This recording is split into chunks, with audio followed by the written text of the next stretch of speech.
Hey, this is the Nature Boy Ric Flair, and believe it or not, whether you like it or don't like it, learn to love it, because you have to listen to Wrestling is Real. It is the best thing going today. Woo! The worldwide leader of podcasting excellence, the king of podcasts radio network proudly presents The Wrestling is Real podcast, because wrestling needs us. And here we are, another Wrestling is Real podcast, king of podcasts here with you, heading into AEW All In Wembley Stadium, London, a week from Saturday. To start off the show tonight, I really want to go ahead and just start off with a clip, because I can play clips. I've been doing a little bit more, and I do like the idea of it. When you want to talk about the setup for All In London coming up, roughly 10 days out, they really have packed the lineup. It's even bigger than a Forbidden Door event when you're looking at it. You're getting MJF and Adam Cole twice. FTR Young Bucks, we've seen that match, but we're getting them again, and the titles are on the line. A really fantastic fatal four-way match for the women's world title. We got back Joker Sting just in time to work with Darby Allin to go after the Mogul Embassy and AR Fox and Swerve Strickland, which they set that storyline up pretty well. We'll talk about all that. The whole setup with MJF and Adam Cole, where they did two shots tonight, where we got the setup for the Aussie Open and a pretty funny segment that they did. It was, a whole lot of Aussie stereotypes, but what the hell? You had to do something to get that match set up, so you did. But then they set up the match for themselves. And right there, when you need your World Heavyweight Champion, we need MJF to go ahead and pull off the promo to really set this up. We've already had quite a bit of promo work here between these two with MJF and Adam Cole, but I'm telling you, MJF, spirited, passionate. I love this.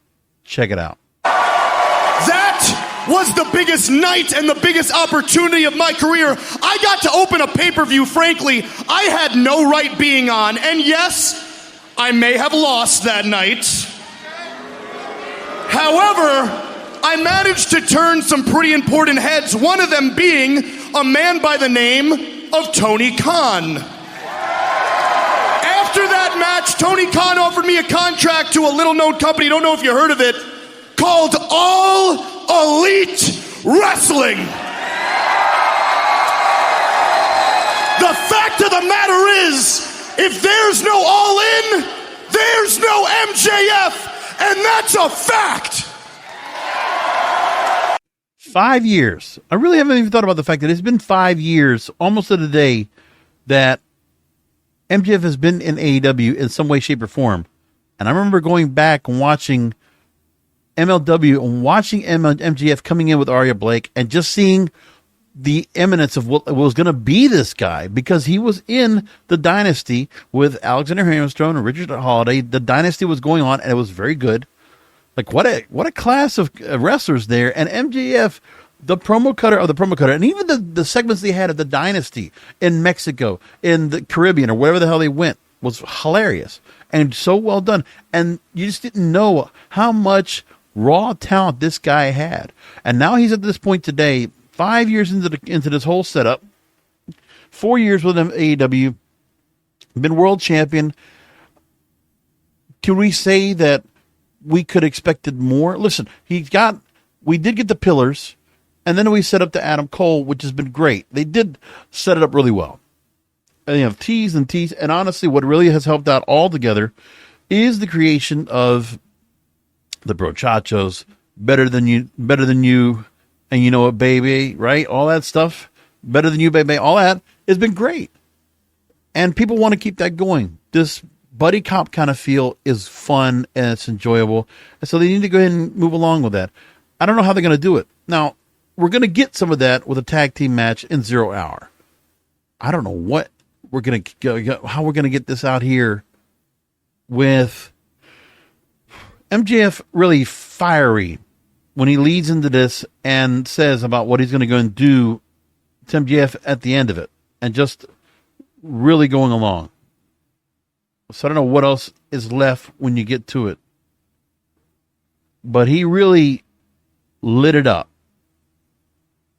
And I want to play one more clip just to make the point, because when MJF goes super serious, after he goes passionate, it's the vitriol of having to prove himself once this is done that has to be done here. And this is where MJF is at his peak. And I'm going to be in the main event against a guy who on day one was my dream opponent, who I can now proudly say has become my best friend.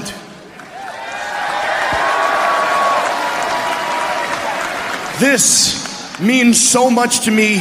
You have no idea. The fact that me and you are going to go down in the history books as main eventing the most important show of all time on August 27th. However, it doesn't mean everything to me. This is when it gets good. This is the part I really would, of everything else he did, this is the part. There is only one thing that means everything to me, and that is the Triple B. This is not simply just a title.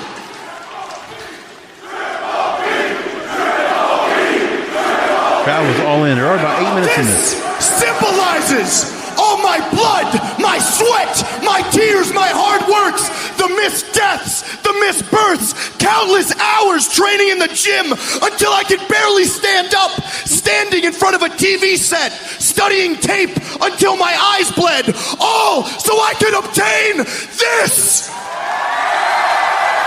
Feels like he means it. And if you think just because I'm your bud, I'm going to lay down on August 27th, you're out of your goddamn mind. If you're going to keep them faces like this. I love you like a brother, but a win in Wembley will make me legendary. And I'm going to win, Adam, because nobody is on the level of the devil. See, that's all great stuff there. You're building up, and that match sold even more so than the first time they face each other. You give us the 30-minute draw. Love it. Then we get into the tag team eliminator tournament. Then we go after, okay, tag titles, AEW tag titles. They don't get it over FTR, but in a great match.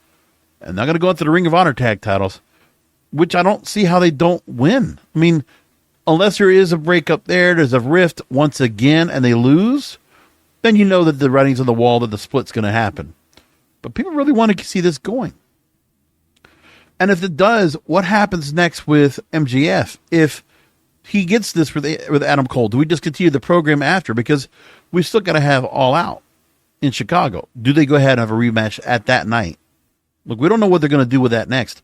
They got to build up to that too. And there's going to be some things that are going to have to go to that point anyway. I mean, the fact that Wembley's going to get this show, I mean, for a big show like this, I can see where Adam Cole takes the belt. And there is a rift, and MJF ends up, and something happens where MJF loses that belt. And you know, on a night like that, I can see title changes galore. And it wouldn't surprise me at all if they decided to go that route. So that all set up is great. They have got it all set up right now, and it's good. And the magnitude of the fact they got 80,000 plus guaranteed for this show now is incredible. So they already have all the matches announced to this point. Already crossed 80,000 tickets. And Dave Meltzer, Wrestling Observer newsletter, he discussed the All In card, and he expects this to be the biggest non-collision in Korea attended show in wrestling history, and I believe it's something that AEW should take great pride in. So this is what he said on McGuire on Wrestling. And Meltzer says that they surpassed everything but WrestleMania 32. They broke the SummerSlam record a couple days ago. They passed that. They passed WrestleMania 3, Pontiac Silverdome. They passed that. So they will beat any WWE show in history. Quite the feather in the cap, and something they should be proud of. Now, of course, WWE was going to say, well, you haven't been able to do it in America. Right. But it's still, this show is going to be big no matter what. Because when you look at the matches they have, okay, even the Ring of Honor tag titles, you know, to see MJF and Adam Cole wrestle twice on that night, incredible. We just got Chris Jericho and Will Ospreay. the setup with the Jericho Appreciation Society, the JAS disbanding. And, you know, maybe I'm one of those naive people, but I even thought after the screw job of Don Callis putting out that really wicked painting of Jericho's head being, you know, severed and Don Callis holding it, why did I think that Chris Jericho might still forgive Don Callis after all the years? But no. So Jericho, I guess he's face. And now he deals with the Don Callis family. But he has Sammy Guevara's backup. So now, where Jericho and Ospreay, they set things up now to have that match, which was supposed to be at Wrestle Kingdom, but they didn't get to do it. They got it here. They give us a Stadium Stampede now. Jesus. Like, that's wild. And the match is set. Now, Blackpool Combat Club needs one more member, but the BCC will have one more member, and then Eddie Kingston's joining the Lucha Brothers, and best friends is Orange Cassidy and Trent Brother, Chuck Taylor. All that. Wow. Crazy. But now it's all set. That's a lot of stuff going on right there. It's a crazy match. And I think the other thing they've done too is that they've also set matches up that are obviously with storylines that can continue on after this. But which matches will actually have a closure? I can see title changes with Adam Cole over MJF. I think they will be able to pull the trigger now if they want to. I wouldn't be surprised Adam Cole winning the belt. I think that's what's going to happen now. Listen, do I hate the fact that MJF is going to probably lose the belt? But I think they'll make the title change because of that show. I think they'll do that. Because I don't think the Ring of Honor tag titles get taken off of Aussie Open. I just don't see it. I feel like Britt Baker will be the Women's World Champion again. Hikaru Shida is going to have it in transition. I don't know if FTR loses the Young Bucks. I mean, you could do it. You could do that if you want. But that's a lot of good matches right there. That's quite a show. A noon start time. So Sunday, it's a Sunday, right? And so, you know, everyone's going to be watching. I said a week from Saturday, or did I say Sunday? It's Sunday. Huh. I should have written that. I've got to rewrite that on the description. Okay. Week from Sunday. Thank you. And I'm doing it, 15 minutes later? What do you expect from me, right? It's a shame, too, that, you know, All In is going to be such a magnitude of an event because it overshadows NWA 75, which is like, wow, man, Billy's doing his show. He's going along with it, but, man, there's just nothing there. Like, you just can't say too much of it. But he's going to do his show, and it's like, you know, he's promoting it. He's been talking about it, and he's said a couple things that really made some headlines this week where, you know, he's been talking about it. And I want to go ahead and talk about that real quick. We're going to come back to... Yeah, we're going to go ahead and come back to talk about All In London. We'll talk about that a little bit shortly, but I want to take a few things real quick and talk about NWA. So let me go and do that real quick. First off, because he said some things that, you know, where people want to go and see what the wrestling landscape is. And he said a few things that also got people kind of worked up because about LA Knight, right? So let me take first the LA Knight comments. That he almost became a world champion before he signed with WWE. And we talked about LA Knight a few weeks ago, and we went through the whole point that he could have been, you know, TNA heavyweight champion. And he was also said to be NWA heavyweight champion before he left the whole Power, when Power came back and, you know, Power came on and just, you know, really got a real viral moment and really got people paying attention to NWA again. So anyway, Chris Van Vliet, he really does some great interviews out there, no doubt about it. He talked to Billy Corgan about how LA Knight, formerly known as Eli Drake, almost became a world champion before signing with WWE. And so LA Knight, he was saying now, Billy Corgan here, or Corgan says, he was in the booking office of the TNA. I was certainly one of his biggest fans, and I pushed him hard to get some more time. You know what? I'm going to go ahead and play the clip for you. Give me a second. I want to go ahead and pull this up. We're sitting backstage going, this is magic. So when you talk about, you know what clip/GIF gets replayed from the NWA all the time? Eli Drake, Shoes of a Champion promo. And I was there for that too. I remember sitting backstage going, this is magic, and we were watching it. Well, I think it was because he had I think they were doing something with champagne, and he was barely intoxicated. Are you going down the road of his recent success? Yeah, I mean, I feel like people have been sleeping on him for Not 10 me. years. Not you, and Not me. and also people are forgetting that he was a world champion in Impact. Yes. When I was in the booking office of then TNA, I was certainly one of his biggest fans. I pushed hard to get him more time. I love Sean. I think Sean is so insanely talented. Yes, one of the great promos of all time, and that's not to take away anything from his wrestling. He is a main event level ability in the ring. But we all know that if you can walk and talk, you hit that other echelon. Yeah. It's great to see him hitting that now. We booked him. He was being set up to be NWA heavyweight champion, and that's right around I think the time that the pandemic hit. Yeah, he was under an NWA contract, and it got to the point where it was like, I can't remember what it was, but me and him always did good business. No heat there, but it was obvious that it was like he needed to go pursue other opportunities, and where I was standing at the time was just going to hold him back. There was something there, but it was clearly understood that. Obviously, it was built around Aldis for a while, but once Aldis was going to drop the title, it was going to clearly go to him. So it's a shame that it never happened because we would have had a lot of fun. And that's the thing that I think everybody needs to understand, that with LA Knight, if he would have gotten the World Heavyweight title in NWA and would have moved over to WWE with that accolade, because he, in Impact, he was not World Heavyweight Champion, if I'm correct. I don't think he won the belt. He went after the belt, but he did not win it. But he did win, what was it? It was another title he won. One tag team title, and it was another title he won.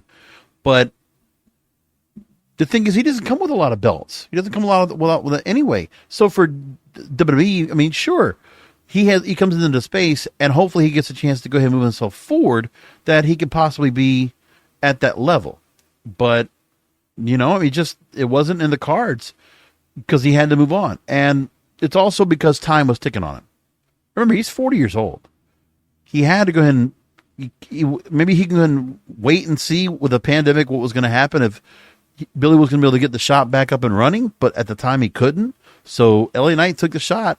He got to go back to the Fed, and he did. He went to NXT, got his run through there, makes his way up to the main roster. But because of the fact that he came in and there wasn't much buzz behind him except for the fact that he did have that promo with the champagne, which was ridiculous, and he was drunk. But other than that, the LA Knight that everybody wants to have, there were just things that the booking was not there in Impact. And there's a part where he brings up this here, and I want to play a little more of this because Billy doesn't make the point that in the booking meetings at Impact, when he was there, and he was trying to run, he was, partial owner of the product. He was trying to go and get where LA Knight was supposed to go move forward with that, but it didn't get to be. But let's go and play more Billy. Always great to work with him, and somewhere there's a picture of my 50th birthday, and it's me, Aaron Stevens, Eli Drake, EC3, and I can't remember another person from wrestling was there. So. I've always gotten on with him, and I'm very happy for him. And he deserves every bit of success that's coming his way because he's fought and clawed his way to get there. What do you think it is that WWE is not? Why aren't they pulling the trigger on him? Are you asking me to criticize them, or are you asking me to guess? Because look, you saw what everybody else sees in Eli Drake, LA Knight, whatever you want to call him. I'll tell you what. Let me do it slightly differently. Okay. Because I was in the office of TNA pushing him, saying, we've got to get behind this guy. And I heard the people in the office who didn't buy it. Wow. He was great in TNA. And by the way, that was when he was, 7-8 years younger than he is now. Talk about dummies. Well, we had the gimmick where he hit so good. Hit the ball. Yeah. That was so good. I think that, you know what? Listen, I don't want to throw water on his moment because he deserves it. I think one thing that I think people would point to from a booking point of view, again, this was not my perspective. I heard it in the office there, was size. Wow. Stand next to the guy. Great. It's jacked. Yeah, but it's hard to explain the dynamics here. For example, I'll put it into the NWA world for a second. Trevor Murdoch, 6'6", Mike Knox, 6'7", Tyrus, 6'7", 6'8". NWA is very big. Mm-hmm. We're kind of very big with our main event guys. So a guy who's 6'1", 6'2", can look small, and optics in the product can be an issue. Mm.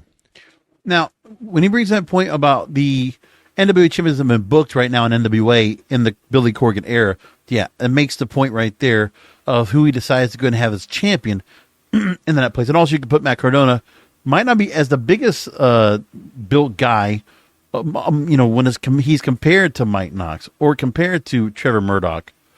I get that part, but it's like, yeah, he needs some big guys that are actually going to be that built larger than life. Which LA Knight, yeah, he's built up good, but it's just not the same thing. And that's the part you got to go and consider well, because there's a lot that he doesn't have enough there to the company, which I've talked about many times before. You know that. I've talked about this many times before in the program, where I talked about the size of the guys and what they needed to do to be able to get themselves over. And it's one of those things that the company just really doesn't pay attention to. And it's too bad, but it's true. Not much you can do about it. I want to go back in the archives. Found a clip from November 10th, 2015. I can't even tell me how many episodes back that was. But yeah, 8 years ago, when we talked about the stigma, the stereotype of what the prototypical WWE star is supposed to be, and why LA Knight doesn't fit that role. We're going to play that real quick. The stigma, the stereotype that is still very well there today, it's like profiling. I'm not talking racial profiling. I'm talking about physical body profiling. This company does that right now, because they are going to be profiling the guys that they want to have the right physical body build type to be their world heavyweight champion. That's going to look good with that belt around their waist. Look at how big and cartoon-like that belt is. That's a belt you want to see on The Rock. You want to see on a Brock Lesnar. You don't want to see it on a CM Punk or a Seth Rollins. Not if you're Vince McMahon. There's a reason why that belt is made as big as it is. They want a heavyweight holding that belt. And they put some kind of a thing where, well, we're just not happy about this, but we're going to just make every mid-sized wrestler just go through firing hoops and obstacle courses, and they're going to have to go through every bit of shitstorm that we want to put on them, throw everything at them, and you kitchen sink to see if they can hold up. And this company's been doing that for way too long. They've been doing that for over a decade. And that's, again, because they thought they had their four wrestlers, their four superstars of the future, that they felt they were never going to have to worry about being at this point. It was John Cena, Batista, Randy Orton, Brock Lesnar.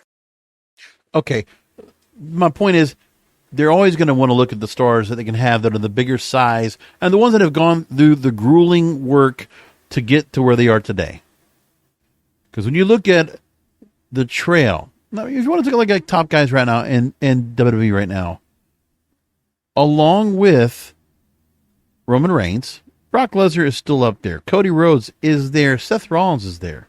If you had to pick it, that's the top four guys to me right now all together. And then the rest, you kind of just work your way through. But LA Knight doesn't fit that mold. I mean, even though Vince is no longer, he's not the day-to-day, and Triple H could definitely vouch or champion LA Knight to become championship material, they're not. But also what would have helped as well is if things would have panned out for LA Knight everywhere else. Because remember, with Seth Rollins, he was a World Heavyweight Champion. He was a TV champion, right? As Austin Black. Or Tyler Black, excuse me. Jesus, it's been a long time. Tyler Black back at Ring of Honor. He had titles before. And he won the NXT title, the inaugural NXT title. So they had, a legacy behind him. And he won the title when he was part of, the Authority. It's like there's a lot of times where he was, the golden boy. With Cody, it wasn't until what he had to do with AEW to build that company up into a competitor. Might not be a face-to-face, right on competitor. Let me tell you, All In London is going to definitely make some people say, man, AEW has actually got themselves on the map. And you know what? If, the WWE doesn't need to necessarily pay attention, but they had to realize, you know what? This is another company that has definitely reached our level. They're trying to get to our level right now. They don't have the audience yet, but they can pull the crowds, and they could pull some pretty significant gates when it comes to live events. They're doing it. There's a lot of times they're doing bigger arenas now. Hell, Bridgestone Arena in Nashville, that's a bigger arena for them. And what was it they did last week? They did also a pretty good sized arena too. And they could do Arthur Ashe, and they could do the Kia Forum in California, and they could do TD Garden in Boston. They're working on that. And that's what Cody Rhodes got to be responsible and was able to go and be a part of and be a world champion there. Or at least he had the TNT title he started off with, right? But now what he did over there qualifies him. And hell, when Vince is coming to see Cody to bring him back, shit, that's proving yourself. LA Knight, if he had the chance, if he could have been Impact World Champion and he could have stayed around to be NWA World Heavyweight Champion, there would be maybe a difference. Listen, Nick Aldis was World Heavyweight Champion for, 4 years in that company with Billy Corgan? And Nick Aldis has constantly been called by the WWE right now ever since. And he very much won't give me right now. He's already left Impact Wrestling. He finished a short run there, and he could very well be going to the company. We don't know. We could see him someday in the company. Nick Aldis, the national treasure. And just wait. And he's going to be made a big deal. He should be made a big deal because he's got the experience. He's won the titles. He was Impact World Champion, TNA World Champion, Ring of King Champion, right? And then he also won the NWA World Heavyweight title and carried the company. The reformed NWA, National Wrestling Alliance, brought that back up. And you know what? Did a good job of it. So LA Knight needs to get to that point, and that's one of those things that I think when Billy Corgan makes the point here, and people are going to continue to talk about it, that's the part. Now, the other thing, too, is that Billy Corgan also make mention of about the indie wrestling promotions banding together could put on a show that could be bigger than WrestleMania. And he did count AEW as one of those independent promotions. But right now, everything's going to be set up. It's quite an event they're going to have coming up for AEW, and we'll talk about the card.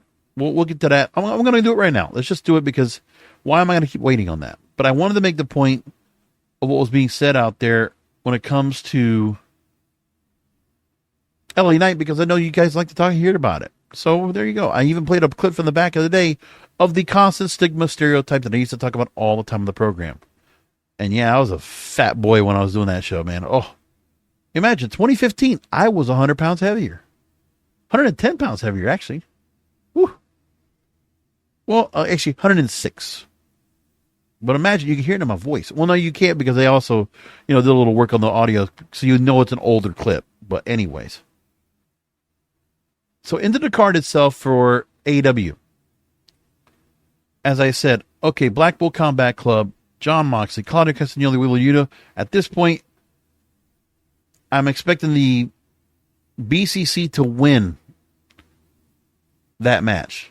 I expect them because, remember, the Elite won Blood and Guts. The BCC needs to have the Stadium Stampede, and I think they will.